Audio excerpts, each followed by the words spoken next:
Salut tout le monde et bienvenue sur cette nouvelle vidéo. Je vous retrouve aujourd'hui pour l'épisode 5 du Best of Booktube, cette série de vlogs où je lis les lectures préférées de mes booktubeuses préférées. Et pour tout vous avouer, je filme cette intro un petit peu à l'aveugle parce que en ce moment, ces derniers jours, et je pense que ça va durer une bonne partie de l'été, j'ai des envies de lecture d'un petit peu tout. J'ai envie de lire de la fantasy, de la science-fiction, de la romance, de la littérature contemporaine, du thriller. C'est n'importe quoi, j'ai envie de lire tout et n'importe quoi. Donc j'ai du mal à me fixer sur la thématique de ce vlog, le premier qui va sortir. J'ai 3 idées de vlog que j'aimerais donc tourner cet été et vous sortir, mais voilà, comme j'ai un petit problème pour me fixer sur mes envies de lecture, ce que je vais faire, c'est que je vais lire les titres que j'ai choisis pour ces 3 vlogs thématiques. Et le premier qui sera complet, je vous le sortirai et ce sera l'épisode 5. La première thématique, c'est tout ce qui est littérature contemporaine. La seconde, ce sont les romances. Et la troisième, c'est les one-shots de l'imaginaire, donc que ce soit de la fantasy ou de la science-fiction. Et donc sur ces 3 vlogs thématiques, j'ai envie de lire un petit peu tout, mais pas forcément en même temps. J'ai pas envie de lire mes 3 titres de romance d'un seul coup, j'ai pas envie de lire mes 3 titres d'imaginaire one-shot d'un seul coup non plus, et j'ai pas envie de lire mes 3 littératures contemporaines d'affilée non plus. En plus, à chaque fois, soit tous les titres ne sont pas encore disponibles, soit j'en ai directement avec moi, soit il m'en manque de la médiathèque. Dans tous les cas, j'ai pas tout ce qu'il me faut sous la main et j'arrive pas à me fixer, donc on va y aller au feeling.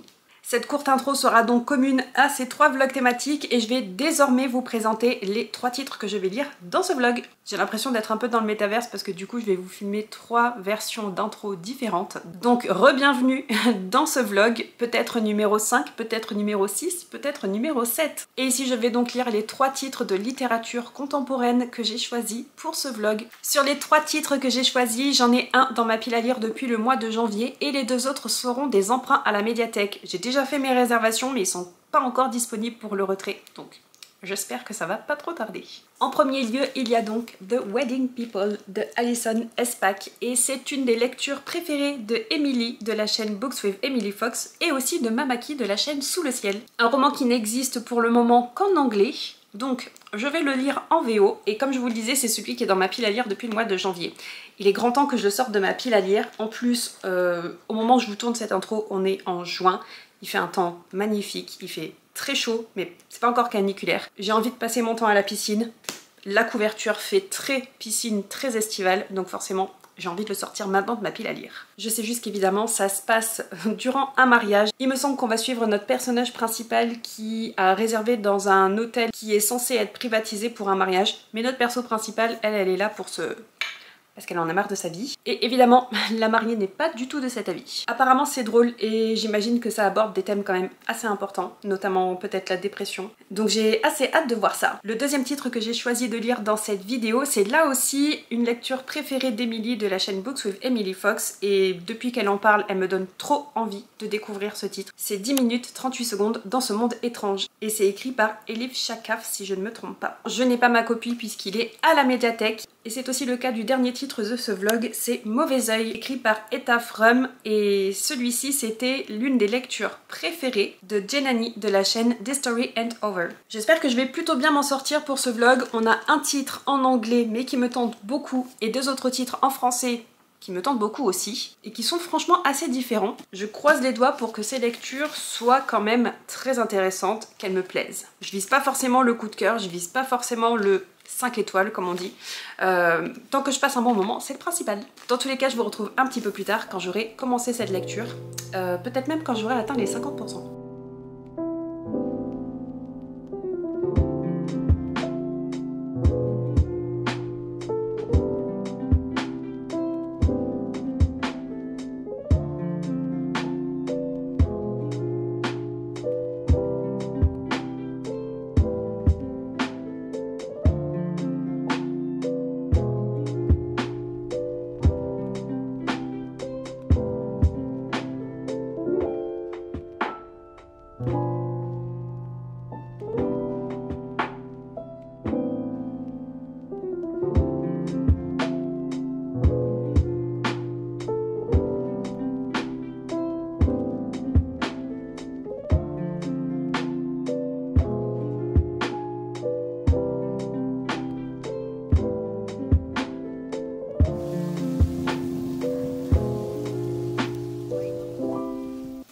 Je vous retrouve, on est le 24 juillet, j'ai terminé hier Mauvais Oeil d'Etta Frum. J'avais prévu de vous retrouver à mi-parcours de ce livre pour vous dire un petit peu ce que j'en pensais, et puis finalement je me suis dit bon, encore un chapitre, puis encore un, puis encore un, et je l'ai terminé avant de venir vous voir. Et si je vous fais un update maintenant, c'est parce que comme c'est un livre que j'ai emprunté à la médiathèque, il faut que je le rende. Et j'ai jusqu'à demain pour le rendre. C'est aussi pour ça que c'était le premier livre de ce vlog que j'ai lu. Dans ce roman, on suit Yara, qui est une jeune femme, elle a un petit peu moins de 30 ans.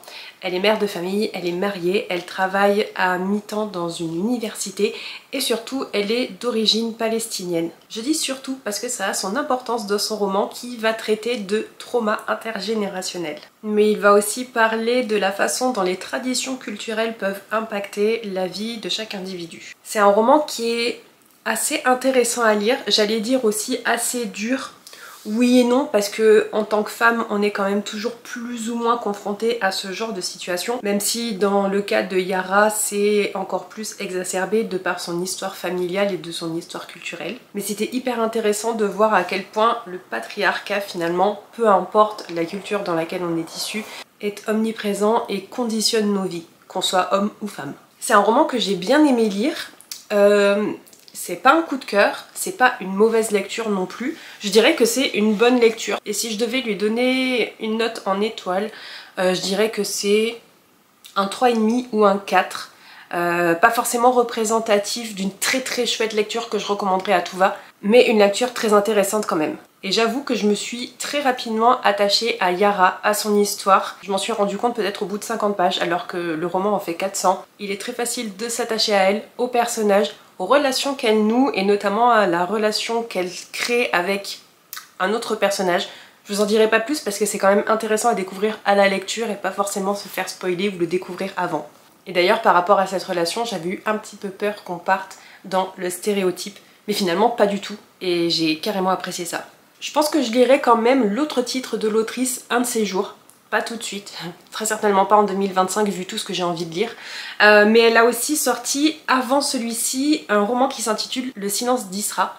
Et je pense que je le lirai parce que j'ai quand même vachement apprécié le style d'écriture de l'autrice. Et il me semble que là aussi on va aborder une histoire avec un gros thème d'héritage culturel. Et je me rends compte au fil de mes lectures que c'est quelque chose que j'apprécie beaucoup. Donc voilà ce qu'il en est de ma première lecture de ce vlog, Mauvais Oeil. Je pense que je vais continuer, démarrer aujourd'hui celui-ci, 10 minutes et 38 secondes dans ce monde étrange des livres Shafak. Parce que là aussi, c'est un emprunt à la médiathèque. Et celui-ci, je dois le rendre début août. Donc autant ne pas le laisser traîner. Et pour ce qu'il en est de tout ce qui s'est passé depuis la dernière fois que je vous ai retrouvé, eh bien finalement il s'est passé pas mal de choses. Déjà, la bibliothèque est plus ou moins terminée d'être mise en place. Je pense que j'aurais peut-être encore un petit peu de rangement à faire, mais le plus gros est là. Je me suis aussi acheté un fauteuil et un petit repose-pied sur lequel je suis assise en ce moment. Donc ma chambre et la zone bibliothèque, lieu de tournage, commencent enfin à ressembler à quelque chose. J'ai aussi eu mon rendez-vous à la diététicienne la semaine dernière et le mois précédent avait été chaotique, à la fois parce que j'ai quasiment pas fait de sport, mais aussi parce que j'ai quasiment pas fait attention à ce que je mettais dans mon assiette.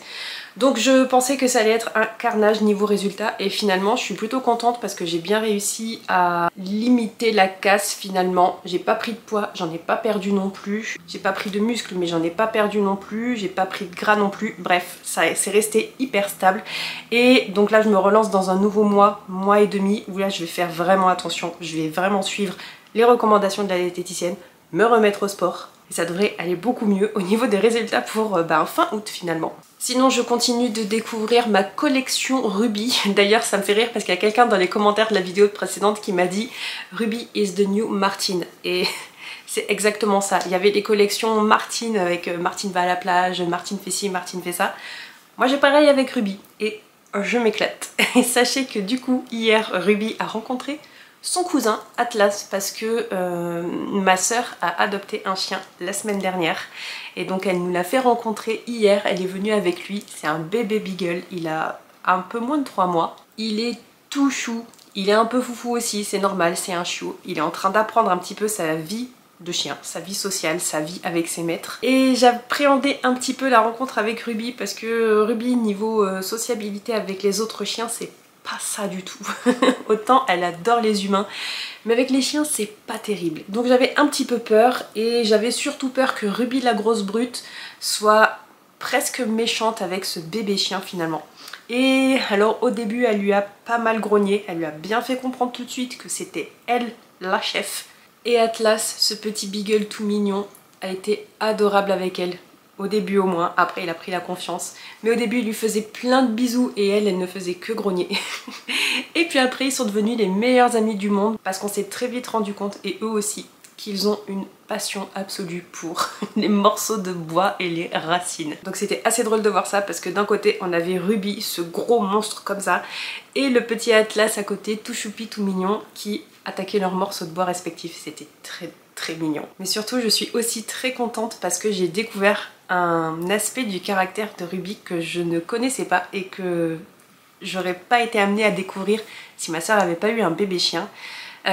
Pour celles et ceux qui ne savent pas d'ailleurs, Ruby, je l'ai adoptée en début d'année, elle était dans un refuge à côté de chez moi et elle avait été abandonnée parce qu'elle servait dans un élevage, alors plus ou moins officiel je ne sais pas, mais en tout cas elle servait à produire des bébés et ensuite à ce que ces bébés soient revendus. Donc pour vous donner une idée, Ruby, elle va avoir 5 ans le mois prochain et donc quand je l'ai adoptée elle avait 4 ans et demi. Quand elle est arrivée au refuge, elle avait 4 ans. Et à 4 ans, elle en était à sa 3e portée.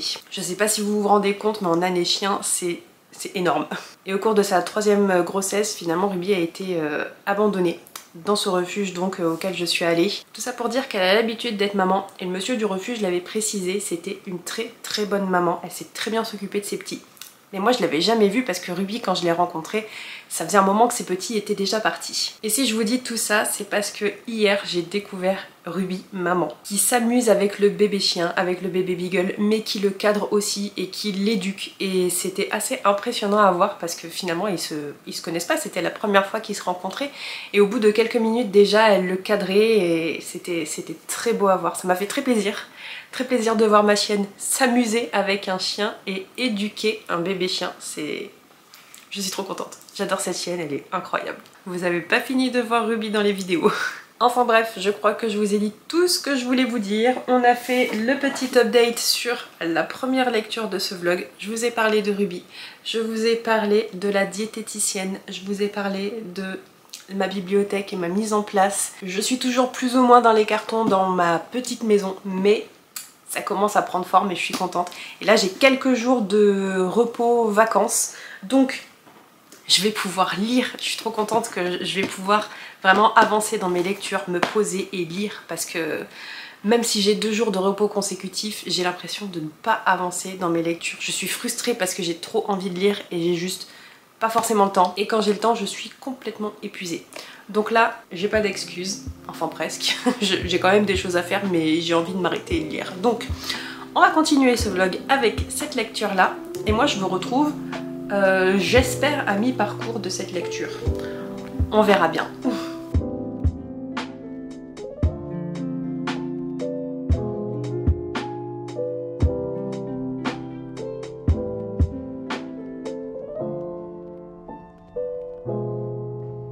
Coucou, on est samedi 26 juillet. Je vous retrouve parce que j'ai atteint la moitié de 10 minutes et 38 secondes dans ce monde étrange de Elif Shafak. J'ai toujours extrêmement de mal à dire le nom de famille de cette autrice. Mais du coup, comme j'ai atteint la moitié, je voulais vous faire un petit update. Et faites pas attention à mes cheveux, ma tête, je sors à peine de la douche, je crève de chaud. Petit récap parce que je crois que je vous ai même pas fait de résumé pour ce roman. On va suivre ici les 10 minutes et 38 secondes qu'une femme qui vient de se faire assassiner met à mourir. Ça se passe à Istanbul, en Turquie, et la femme en question est une prostituée qu'on vient d'assassiner en pleine rue, en pleine nuit.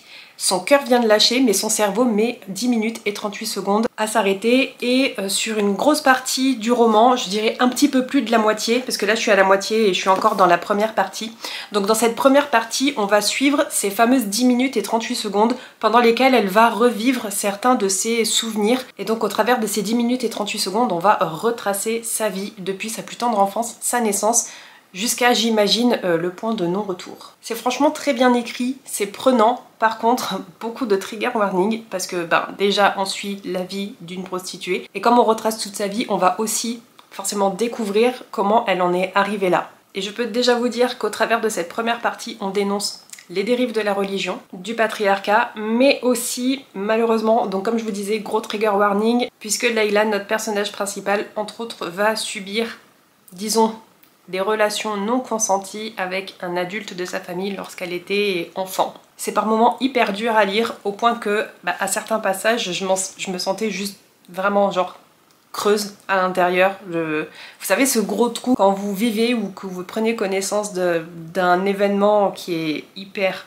lourd à digérer, c'est malheureusement ce que j'ai ressenti à la lecture, mais malheureusement parce que c'est atroce et en même temps c'est hyper bien écrit et c'est ça qui fait que c'est pas forcément qu'on s'identifie aux personnages, mais on est en pleine empathie avec eux et c'est hyper dur à lire, mais c'est hyper beau en même temps. J'en suis arrivée au chapitre qui s'intitule 10 minutes et 20 secondes, je suis à la page 205.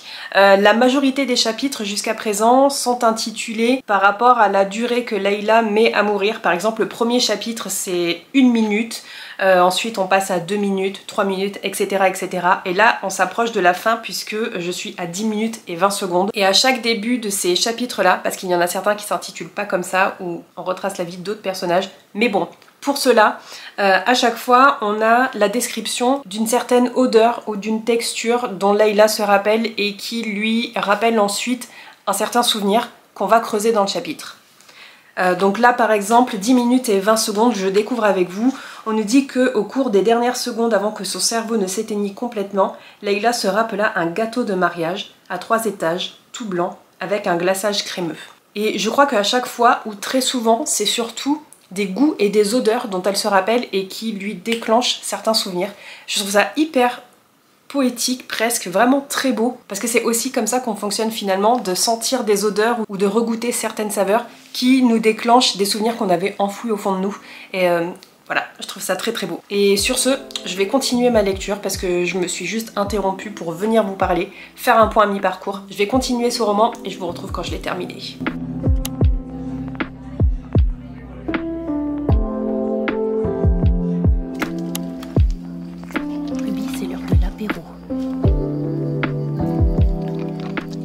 Je vous retrouve, on est le lendemain je crois, on est dimanche. J'ai terminé cette lecture, j'ai terminé 10 minutes et 38 secondes dans ce monde étrange. Et figurez-vous que la dernière fois que je vous ai parlé, j'allais entamer un chapitre qui s'est avéré extrêmement touchant, bouleversant. J'ai versé ma petite larme, j'étais choquée, j'étais très triste. Et c'est assez représentatif de l'histoire de Layla finalement, de tout ce qu'elle a vécu, de ses hauts, de ses bas et surtout de sa résilience. Parce que c'est clairement le destin d'une femme forte, d'une femme qui se bat malgré tous les obstacles de la vie. Donc il me semble que je vous l'ai déjà dit, mais sur la première partie, on suit la vie et la mort de Layla au travers de ses différents souvenirs, au travers des différents chapitres. Et sur la deuxième partie du roman, on va suivre plutôt les 5 amis de Layla et les 24 heures à partir du moment où ils ont découvert la mort de Layla, à partir du moment où Layla a été découverte décédée. Donc on va suivre ces différents personnages, ces différents caractères qui vont rendre hommage à leur façon à leur ami décédé. J'en dis pas plus exprès pour que si jamais vous comptez lire ce livre, vous le découvriez à la lecture, mais c'était encore une fois très touchant. Une très belle déclaration d'amitié entre les 5 amis qui restent et d'amitié entre les 5 amis et Layla. Une histoire très belle, très touchante, très émouvante et bouleversante parce que pas mal de trigger warning, il me semble que je vous l'ai déjà dit, mais il y a énormément de violence dans ce roman. D'autant plus qu'on y suit des personnages assez marginalisés. Layla est une prostituée, mais la plupart de ses amis évoluent aussi dans ce monde-là et chacun a sa propre raison pour se sentir isolé de la société, marginalisé. Bref, une très belle histoire d'amitié, de résilience, dans un contexte historique qui est quand même assez important puisque ça se passe à Istanbul, en Turquie, entre les années 40, 50 et les années 90. Et il y a certains événements de la vie de Layla qui s'entremêlent avec l'histoire de la Turquie et j'ai trouvé ça assez intéressant à suivre, d'autant plus que c'est aussi noté dans la petite note de l'autrice à la fin du roman et ça apporte encore plus de réalisme et d'émotion à l'histoire. Bref, clairement un roman que je recommande si vous avez le cœur bien accroché, si vous ne craignez pas les trigger warnings, si vous ne craignez pas non plus la violence banalisée. Et là encore pour moi, très belle découverte d'une autrice que je vais continuer à découvrir au travers d'autres romans. Je vous mets à l'écran parce que je sais qu'elle en a publié plusieurs qui sont traduits en français et je vous avoue que je sais pas trop vers lequel me tourner, ils me tentent tous plus ou moins. Donc si jamais vous avez lu l'un de ces titres, que vous avez déjà découvert cette autrice avec l'un de ces titres, n'hésitez pas à me dire lequel vous pourriez me recommander. Dans tous les cas, on est à 2 livres lus sur 3 pour ce vlog. Je vais faire une pause justement dans ce vlog parce que des fictions contemporaines, j'en ai lu plusieurs ce mois-ci. J'ai envie de faire une petite pause, de lire autre chose, et surtout les 2 premiers livres de ce vlog étaient finalement assez lourds émotionnellement et j'ai pas forcément envie de repartir sur la route avec un 3e livre dans ce sens-là. Donc je vais faire un petit break, je vais lire au moins un autre livre pour un autre vlog et surtout histoire de me changer les idées. Et je reviens vers vous quand je suis à mi-parcours de The Wedding People, qui est ma prochaine et dernière lecture pour ce vlog.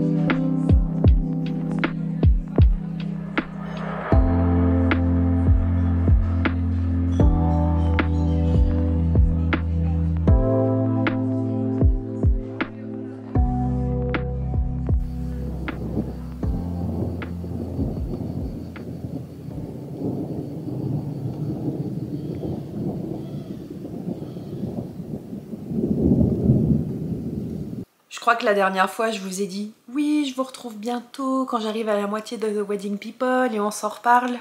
J'ai menti. J'ai menti parce que j'ai terminé il y a 1 heure The Wedding People et je vous ai pas reparlé entre temps. J'ai lu 200 pages depuis hier, j'ai pas pu lâcher la lecture, donc je viens vous en parler, je l'ai terminé il y a vraiment pas longtemps. Et comme je crois que je vous ai pas fait de récap de ce roman, on va y aller tout de suite. On y suit Phoebe qui a 40 ans et qui se rend dans cet hôtel prestigieux qu'elle adore, qu'elle suit depuis plusieurs années maintenant. Elle rêve de s'y rendre depuis plusieurs années du moins. Et si elle s'y rend au début de ce roman, c'est pour ce... Sauf que malheureusement pour elle, il y a eu un petit couac. L'hôtel était censé être privatisé pour un mariage avec tous les invités et finalement elle se retrouve à être la seule personne de l'hôtel à ne pas faire partie du mariage. Et évidemment quand elle va rencontrer la mariée et qu'elle va lui dire le plus franchement du monde qu'elle est là pour se terminer, la mariée ne va pas être de cet avis, forcément. J'ai tout simplement adoré cette lecture. J'ai adoré le personnage de Phoebe, notre personnage principal qu'on suit. J'ai adoré les personnages qu'elle va rencontrer tout le long de son séjour à l'hôtel, les personnages du mariage, mais aussi d'autres personnes. J'ai adoré son évolution, puisqu'on a aussi certains passages, certains flashbacks de ce qui se passe avant qu'elle arrive à l'hôtel et pourquoi elle arrive dans cet état-là. J'ai adoré l'ambiance mariage et surtout j'ai adoré, et je pense que c'est ce qui fait que j'ai dévoré cette histoire, tout ce côté drama du mariage où finalement il n'y a pas une seule personne qui est saine d'esprit entre guillemets. On suit des personnages un peu barrés, des situations complètement loufoques. J'ai adoré. D'ailleurs au dos de ce roman il y a 3 blurbs d'autrices que je ne connais pas, mais le premier c'est exactement ce que j'ai ressenti à cette lecture, donc je vais essayer de vous le traduire assez rapidement. The Wedding People est un roman bizarrement drôle et profondément satisfaisant dans lequel on va suivre une femme qui n'a rien à perdre, armée d'une robe verte, de vin au chocolat et d'un oreiller à la noix de coco qui se fiche de causer du grabuge. C'est une histoire d'amoureux qui deviennent des étrangers, d'étrangers qui deviennent des amis, et ces bizarres mais magnifiques connexions qui nous fait nous sentir vivants. Et c'est exactement ça. J'ai vraiment apprécié la façon dont l'autrice a abordé finalement le sujet de la dépression, malheureusement, du fait que même si la vie paraît être rose chez les uns et les autres, elle ne l'est pas forcément, et on a tous notre propre façon d'affronter les obstacles de la vie. C'est clairement une histoire, un livre qui peut rendre triste, mais qui met aussi surtout beaucoup de baume au cœur, qui fait rire parfois. Et j'ai l'impression que c'est carrément une ode à tous ces adultes qui ne savent pas comment être adultes, qui ne savent pas naviguer dans leur propre vie. Et je pense qu'on est tous passés par là à un moment ou à un autre, voire même qu'on va passer par là plusieurs fois dans notre vie. Et cette histoire normalise le fait que on ne sait pas où on va. Bref, j'ai adoré. J'ai adoré et je suis super contente parce que il sort la semaine prochaine en français sous le titre L'invité surprise chez Charleston avec la même couverture. Si je vous dis la semaine prochaine, en fait il sort le 22 août et je crois bien que ce vlog là va sortir le lendemain de la sortie du livre. Donc franchement n'hésitez pas, foncez en librairie pour vous procurer, pour le lire, pour le faire tourner dans tout votre entourage parce que c'est sûr que vous allez adorer cette histoire. Moi je vous avoue, je suis à ça de l'acheter en français pour que ma mère elle puisse le lire et pour le faire tourner dans mon entourage aussi parce que c'était trop bien. J'ai aussi beaucoup aimé la façon dont l'autrice aborde des personnages qui sont assez détestables. Et comme Phoebe, comme notre personnage principal, quand on commence à les connaître, quand on creuse un peu sous la surface, quand on gratte un peu le vernis, on se rend compte que finalement ils sont pas si détestables que ça et c'est juste que eux non plus ne savent pas comment être adultes et comment se comporter dans leur vie pour faire bien les choses. Ou du moins vivre une vie dans laquelle ils seraient heureux. Et au niveau de mes appréciations de lecture, je crois que ce vlog-là, c'est celui qui a été le plus satisfaisant à faire pour moi. J'ai apprécié les 3 lectures que j'ai lues. Mauvais œil, 10 minutes et 38 secondes dans ce monde étrange et The Wedding People. Il n'y en a pas un que je ne recommanderais pas. Il n'y en a pas un qui ne m'a pas marqué à sa façon. Alors Mauvais œil et 10 minutes et 38 secondes dans ce monde étrange n'ont pas ce côté aussi léger, aussi baume au cœur que The Wedding People. C'est quand même plus des lectures qui font mal à l'âme, qui font mal à notre humanité, mais que j'ai aussi beaucoup apprécié quoi qu'il arrive. Donc forcément je suis un petit peu embêtée pour faire un top 3 parce que il n'y en a pas un que je recommanderais pas. Les 3, c'est pas que les 3 se valent, les 3 restent différents, mais je les ai tous appréciés. Mais si je dois vraiment faire un top 3, je dirais qu'en 3e position, je mettrais Mauvais œil. Et en 2e position, 10 minutes et 38 secondes dans ce monde étrange. Et en 1re position, The Wedding People, l'invité surprise en français. Et ça a juste à voir avec mon appréciation personnelle de l'histoire. Ça n'a vraiment pas de rapport avec mon degré de recommandation, parce que les trois, il faut les lire. Les 3, vous allez les apprécier pour l'histoire, pour le style d'écriture. C'est juste que l'invité surprise est quand même plus léger. Il fait moins mal à l'âme et c'est quelque chose que j'apprécie un peu plus. Et je vous avoue que je commence à reprendre espoir sur la qualité des lectures via ces vlogs Best of Booktube parce que j'avais l'impression que ces derniers temps, il n'y a pas que des déceptions, mais il n'y a pas que des bonnes surprises non plus. Mais je suis vraiment contente parce que Jenny marque un point avec Mauvais œil d'Etta Frum. C'est un roman qui sortait qu'une seule fois dans les résultats des Best of Booktube, ces livres que je voulais lire. Tout comme 10 minutes et 38 secondes dans ce monde étrange, qui était l'une des meilleures lectures d'Emily de la chaîne Books with Emily Fox. Mais pour ce qui est de The Wedding People, c'était l'une des lectures préférées d'Emily, encore une fois, de la chaîne Books with Emily Fox, mais aussi de Mamaki de la chaîne Sous le ciel. Et je suis vraiment très contente parce que pour les autres lectures de Mamaki, sur les 4 que j'avais sélectionnées chez elle, il y avait aussi L'autre côté du rêve, ça ne l'a pas fait. La mer sans étoiles, ça ne l'a vraiment pas fait du tout. Et Moi qui n'ai pas connu les hommes, avec qui ça l'a carrément fait. Donc je commence à reprendre espoir avec ces meilleures lectures de 2024 de mes booktubeuses préférées. Hâte de voir ce qu'il en sera avec les vlogs suivants. Pour rappel, je suis en train de tourner le vlog Best of Booktube spécial romance contemporaine. J'ai lu un titre sur 3 jusqu'à présent et voilà. Bref, n'hésitez pas à me dire ce que vous pensez de cette vidéo comme d'habitude. Si l'un des titres que je vous ai présentés vous a donné envie et vous l'avez rajouté à votre palle, désolée, mais dites-le moi dans les commentaires. Et comme d'habitude, si vous ne souhaitez pas laisser de commentaires trop longs, eh bien vous pouvez me laisser l'emoji champagne. Tout simplement parce que c'est sur la couverture du dernier roman que je viens de lire. N'oubliez pas de vous abonner à la chaîne si c'est pas déjà fait. Et moi je vous dis à la semaine prochaine pour une nouvelle vidéo. Bye bye!